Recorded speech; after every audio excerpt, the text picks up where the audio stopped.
Hi hello friends, welcome to Namaste India cooking channel. ಇವತ್ತು ನಮ್ಮ ಚಾನಲ್ನಲ್ಲಿ ರೇಷನ್ ಅಕ್ಕಿಯನ್ನು ಉಪಯೋಗಿಸಿ ಮೃದುವಾದ ದೋಸೆ ಮಾಡೋದು ಹೇಗೆ ಅನ್ನೋದನ್ನು ನೋಡೋಣ.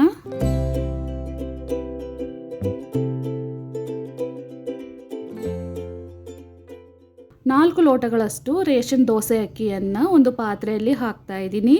ರೇಷನ್ ಅಕ್ಕಿ ಇಲ್ಲ ಅಂದರೆ ನಾರ್ಮಲ್ ದೋಸೆ ಅಕ್ಕಿಯನ್ನು ಹಾಕ್ಬೋದು. ಅದೇ ಲೋಟದಲ್ಲಿ 3/4 ಲೋಟದಷ್ಟು ಉದ್ದಿನ ಕಾಳನ್ನು ಹಾಕ್ತಾ ಇದ್ದೀನಿ.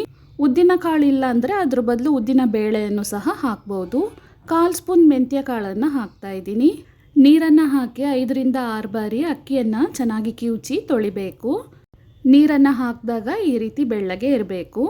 ಇದನ್ನು 5ರಿಂದ 6 ಅವರ್ ನೆನೆಯಕ್ಕಿಡ್ತಾ ಇದ್ದೀನಿ. 6 ಅವರ್ ಆದಮೇಲೆ ನೋಡಿ ಅಕ್ಕಿ ಈ ರೀತಿ ಚೆನ್ನಾಗಿ ನೆಂದಿರುತ್ತೆ. ಮತ್ತೆ ಇದನ್ನು 2 ಬಾರಿ ತೊಳೆದು ನೀರನ್ನು ಚೆಲ್ಲಿದ್ದೀನಿ. ಯಾವ ಲೋಟದಲ್ಲಿ ಅಕ್ಕಿ ಮತ್ತು ಉದ್ದಿನ ಬೇಳೆಯನ್ನು ಅಳತೆ ಮಾಡಿದ್ದು ಅದೇ ಲೋಟದಲ್ಲಿ 1.5 ಲೋಟದಷ್ಟು ಅನ್ನವನ್ನು ಹಾಕ್ತಾ ಇದ್ದೀನಿ. ಇದನ್ನು ಹಾಕಿದ್ಮೇಲೆ ಮಿಕ್ಸಿ ಜಾರ್ನಲ್ಲಿ ಹಾಕಿ ಸ್ವಲ್ಪ ನೀರನ್ನು ಸೇರಿಸಿ ಅಕ್ಕಿಯನ್ನು ಚೆನ್ನಾಗಿ ನುಣ್ಣಕ್ಕೆ ರುಬ್ಕೊಬೇಕು.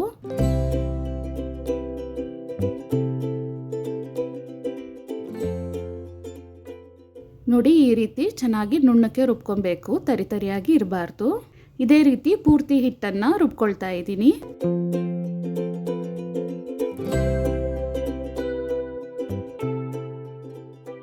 ಅಕ್ಕಿಯನ್ನು ಪೂರ್ತಿಯಾಗಿ ರುಬ್ಬಿಯಾಗಿದೆ. ತಟ್ಟೆಯನ್ನು ಹಾಕಿ ಮುಚ್ಚಿಟ್ಟು ಇದನ್ನು ರಾತ್ರಿ ಇಡೀ ಹಾಗೇ ಬಿಡಬೇಕು ಫರ್ಮೆಂಟ್ ಆಗೋದಕ್ಕೆ. ಅಂದರೆ 12ರಿಂದ 14 ಅವರ್ ಹಾಗೇ ಬಿಡಬೇಕು. ಇವಾಗ ನೋಡಿ ಹಿಟ್ಟು ಚೆನ್ನಾಗಿ ಉಬ್ಬಿ ಬಂದಿದೆ. ಒಂದು ಸೌಟಿನಲ್ಲಿ ಸ್ವಲ್ಪ ನೀರನ್ನು ಹಾಕ್ಕೊಂಡಿದ್ದೀನಿ. ಇದರಲ್ಲಿ 1.5 ಸ್ಪೂನ್ ಉಪ್ಪು, 1/4 ಸ್ಪೂನಷ್ಟು ಅಡುಗೆ ಸೋಡಾವನ್ನು ಹಾಕಿ ಚೆನ್ನಾಗಿ ಮಿಕ್ಸ್ ಮಾಡ್ಕೊಳ್ತಾ ಇದ್ದೀನಿ. ಈ ಮಿಶ್ರಣವನ್ನು ಹಿಟ್ಟಿನಲ್ಲಿ ಹಾಕಿ ಚೆನ್ನಾಗಿ ಕಲಿಸ್ಕೊಬೇಕು.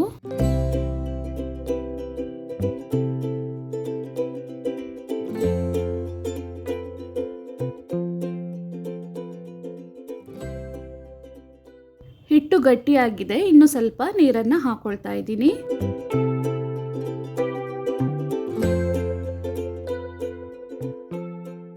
ಇಡ್ಲಿ ಮಾಡುವ ಹಿಟ್ಟಿಗಿಂತ ದೋಸೆ ಹಿಟ್ಟನ್ನು ಸ್ವಲ್ಪ ನೀರು ಹಾಕಿ ಈ ರೀತಿ ಸ್ವಲ್ಪ ತೆಳ್ಳಗೆನೆ ಕಲಿಸ್ಕೊಬೇಕು. ತವಾವನ್ನು ಚೆನ್ನಾಗಿ ಬಿಸಿ ಮಾಡ್ಕೊಂಡಿದ್ದೀನಿ. ತೀರಾ ಹೊಗೆ ಬರುವಷ್ಟು ಬಿಸಿ ಮಾಡ್ಕೊಬಾರ್ದು, ಆದರೆ ಸ್ವಲ್ಪ ಬಿಸಿನೇ ಇರಬೇಕು. ಒಂದು ಸೌಟಷ್ಟು ಹಿಟ್ಟನ್ನು ತೆಗೆದು ದಪ್ಪನೆ ಹಾಕ್ತಾ ಇದ್ದೀನಿ. ಜಾಸ್ತಿ ಇದನ್ನು ಉಜ್ಜಬಾರ್ದು. 1 ಸ್ಪೂನ್ ಎಣ್ಣೆಯನ್ನು ಹಾಕ್ತಾ ಇದ್ದೀನಿ. ಮುಚ್ಚಳವನ್ನು ಹಾಕಿ ಮುಚ್ಚಿಟ್ಟು ಇದನ್ನು ಸ್ವಲ್ಪ ಮೀಡಿಯಂ ಫ್ಲೇಮ್ನಲ್ಲೇ ಬೇಯಿಸಬೇಕು. ನೋಡಿ ದೋಸೆ ಚೆನ್ನಾಗಿ ಬೆಂದಿರೋದ್ರಿಂದ ತಿರುಗಿಸಿ ಹಾಕುವ ಅವಶ್ಯಕತೆ ಇಲ್ಲ. ನಿಮಗೆ ಈ ರೀತಿ ದಪ್ಪ ದೋಸೆ ಇಷ್ಟ ಆಗಲಿಲ್ಲ ಅಂದರೆ ಇದೇ ಹಿಟ್ಟಿನಿಂದ ನಾರ್ಮಲ್ ತೆಳ್ಳಗೆ ಇರುವ ದೋಸೆಯನ್ನು ಸಹ ಮಾಡ್ಕೊಬೋದು. ತುಂಬಾ ಚೆನ್ನಾಗಿ ಬರುತ್ತೆ. ವೀಕ್ಷಕರೇ, ಈ ವಿಡಿಯೋ ನಿಮಗೆ ಇಷ್ಟ ಆಗಿದ್ದರೆ ನಮ್ಮ ಚಾನಲನ್ನು ಲೈಕ್ ಮತ್ತು ಸಬ್ಸ್ಕ್ರೈಬ್ ಮಾಡಿ. ಧನ್ಯವಾದಗಳು.